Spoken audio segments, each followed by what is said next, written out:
Hey y'all, it's Zip. Thanks for tuning in. Make sure you like, share, comment, and subscribe. I said subscribe. Now, before we get into all the reasons why you might want to reconsider getting your tubes tied, I just want to give a quick parental advisory. I'm about to be cussing, so stop watching, put your headphones in, turn the volume down, whatever y'all need to do. But we are about to have story time.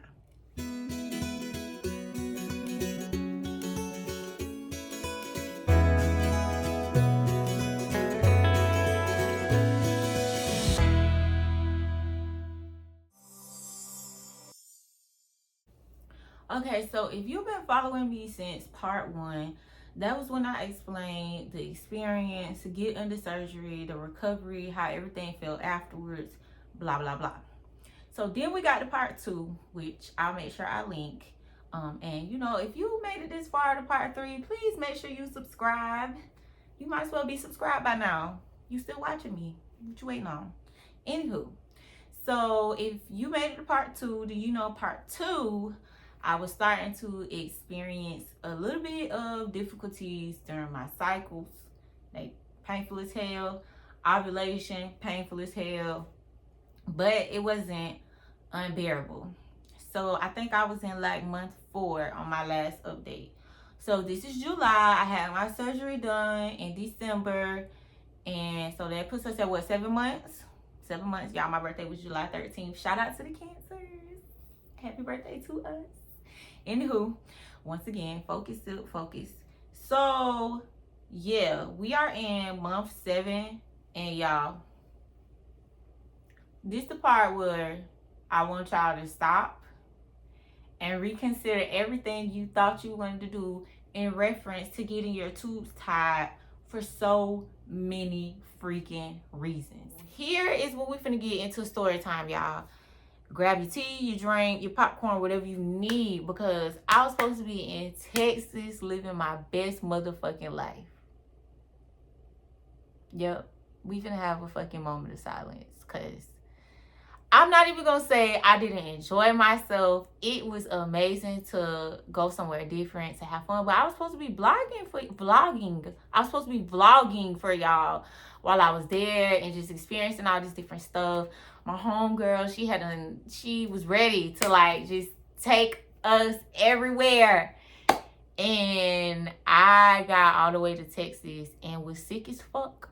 Sick as fuck, y'all. It wasn't just because of the issues from getting my tubes tied. However, it is still related. So here we go. This is how it goes down, y'all. This is a couple weeks before the trip to Texas. My cycle starts and I'm dying. I told y'all in the last video, like, it literally feels like somebody's squeezing my ovaries, trying to rip them out in every direction. But this time, it was so different. It was so different. So it was to the point where, as a matter of fact, we were like literally still kind of celebrating my kid's birthday. So we talking like very first weekend of May. They going to Dave & Buster's. I'm getting ready to go with them, y'all. My cycle comes on while we're in the midst of getting ready to go. And I kid y'all not, I was like, oh, hell fuck. Like, I can't even cuss right because that's how bad the pain was. I was like, yeah, no, I'm not going. I can't go. And I was just like, listen, I'm not going to something to sit around in this kind of pain and be looking like, there's no way I'm going to be cordial or nice or crack a smile with the kind of pain that I'm feeling right now. So I got the kids ready. They go to Dave & Buster's. I stay home with the baby. And I'm literally confined to my heating pad. Like, no joke, y'all. I was stuck in my house for a whole week, laying on a heating pad, drinking hot teas and soaking in hot baths because it felt like I was having another baby. Like, I'm gonna keep sticking to that story because I tell you no lie, each time it be feeling like I'm having another baby. So boom, I'm going through the cycle. I get to the end of the cycle and I'm like, okay, it's going off. I'm finna start feeling better. the devil fucking lied. The devil fucking lied. Like, big ass fucking lied. Because that shit didn't get better, y'all. It got fucking worse. And it was blowing my mind. Because I'm like, my cycle is going off. It's going off. So why am I feeling more and more like I'm about to die instead of feeling better? Like, I'm still confused about it, but not really. It's just in that moment, y'all, I can relive the confusion because I just wasn't understanding. So at that point, I'm like reaching out to my family members that's like nurses, and I'm reaching out to like old co-workers still working in the doctor's office, and I'm like, listen, y'all, this is how I'm feeling. Like, what the fuck is going on? So it literally felt like there was just nerves dying in my body. Like, okay, let's start with what I was experiencing as the cycle was going off, y'all. So as the cycle was going off, the pain in my stomach is getting worse. Like, my stomach muscles, like you know how you be doing sit-ups and crunches? That's kind of like what it felt like. Except if I like leaned over or moved or made a certain type of movement, it literally just felt like somebody was trying to rip my stomach muscles apart from something. So then it's like, after that, I was also feeling, I don't even know how to explain it. I can't even say it was tingling or burning. It was just kind of like both. Like, and it was all just in my stomach, and then it was just like radiating across like my pelvic area right here. So it's like, okay, what the fuck is going on here? So it's me who's like super fucking terrified that, hold the hell on, am I pregnant on accident? Like, did this surgery not work for me? And maybe this baby is like stuck somewhere it's not supposed to be. But no, y'all, I'm not pregnant. I made them people triple, double, quadruple fucking check, and I am not pregnant. Amen. So the pain, back to the pain.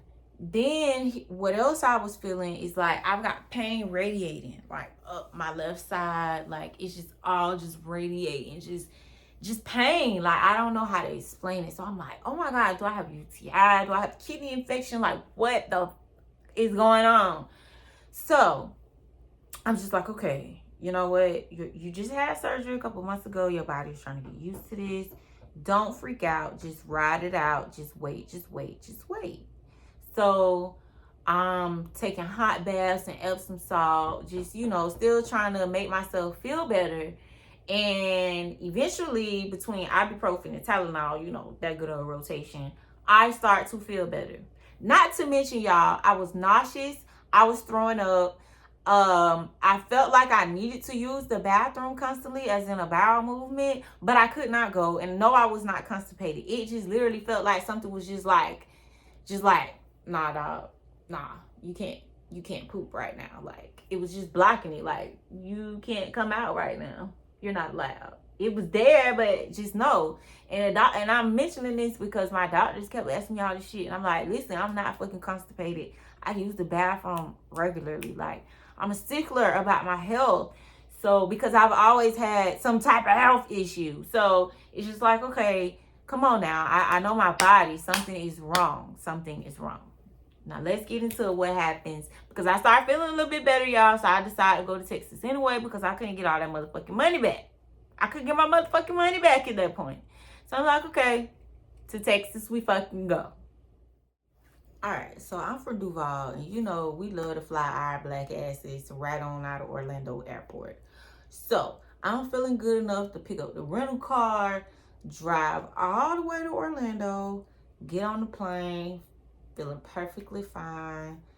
Soon as we land in Texas, grab our luggage, walk outside to wait for my homegirl to pick us up. Because our flight landed so early. I wouldn't even expect nobody to be waiting on me that early. As I'm waiting, y'all, my stomach, I can't even explain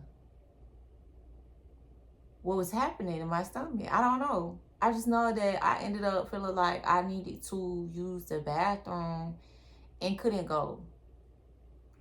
And that pissed me off, because to feel like your stomach is just turning upside down, going backwards and forwards, and you can't relieve it? Like, what? What do you mean?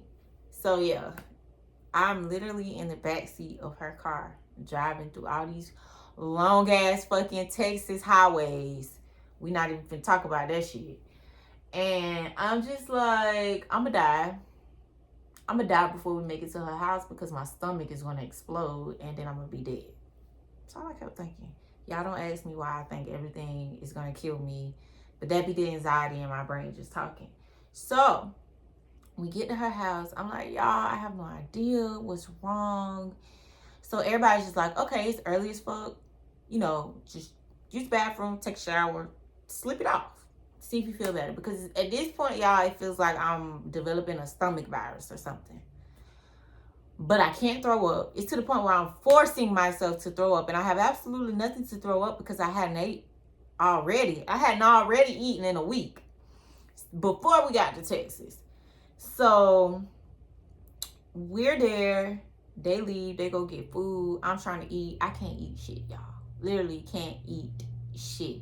Not only can I not eat because I'm nauseous, but I also cannot eat because it hurts.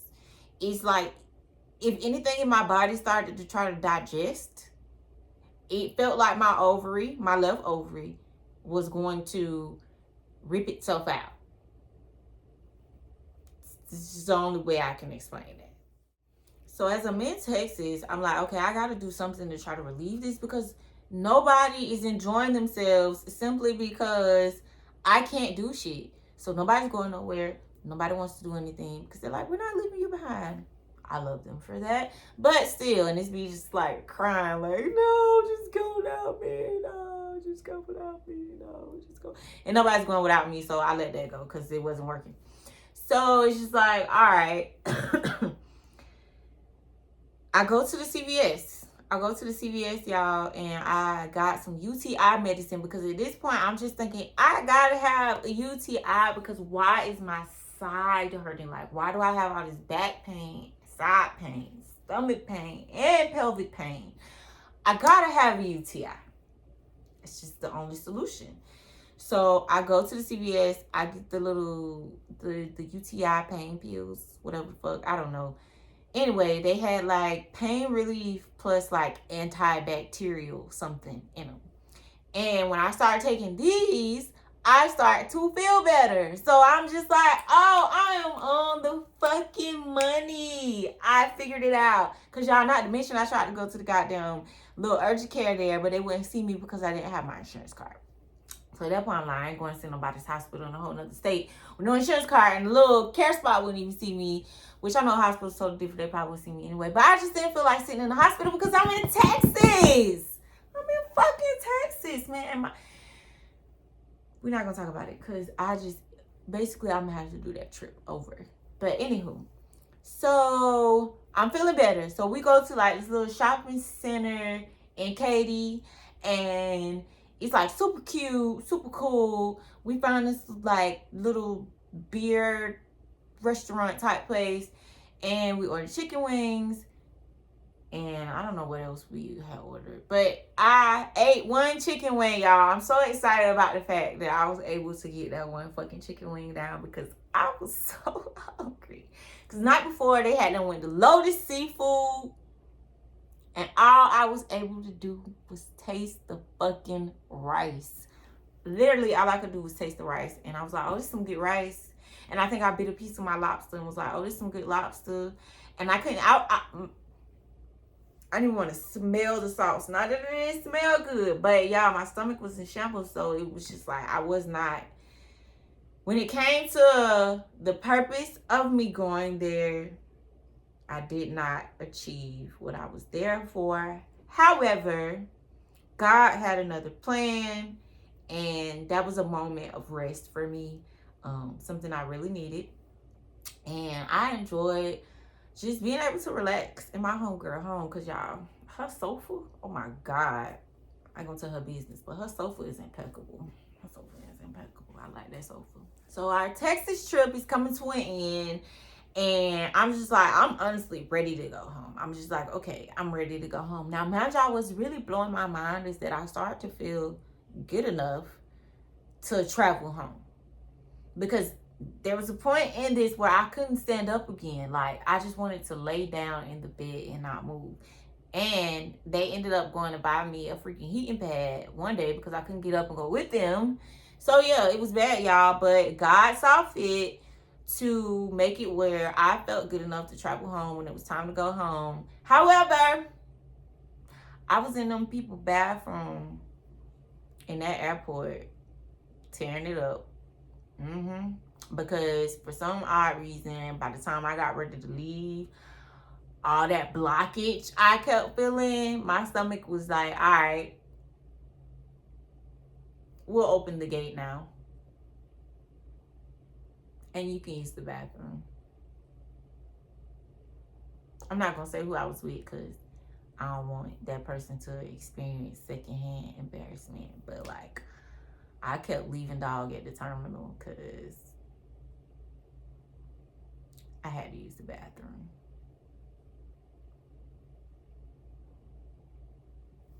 So at this point, I know you like, girl, what is the point? Like, how does all this fucking relate to getting my tubes tied? Stay tuned for the next episode on Post Tubal Ligation Syndrome.